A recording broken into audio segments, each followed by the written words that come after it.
Today, I'm teaching you guys how we guys can upload your photos to iCloud. Now, we cannot go inside your photo to individually click on a photo to choose that photo to be backed up on your iCloud. No, there's a setting on iCloud called Photos. If you turn that on, then every single photo which is inside your phone's gallery will automatically be backed up on your iCloud. Gonna choose like individual photos to back it up.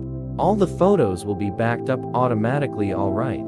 So for that, you need to click on setting off your iPhone, and from over here at the top, it shows you your iPhone's name. iPhone's name is Jake, so I will click on that. Yours might be different, but doesn't matter. Click on it. Once it over here, you can see this option called iCloud. Click on iCloud. Once it over here, you can see this option called Show All. Click on it. And from Show All, as you guys can see, the first option, Photos. Click on it. Once you click on it, make sure it's on, alright. Once it's on, basically done. Now every single photo which is on your iPhone, or video which is on your iPhone, is going to be automatically backed up on your iCloud. As you guys can see, since my iCloud is already full, it's not being able to save my latest photos and videos on my iCloud. So if your iPhone's iCloud is also full, then it's not going to save your latest photos and videos on iCloud. So you need to keep that in mind as well.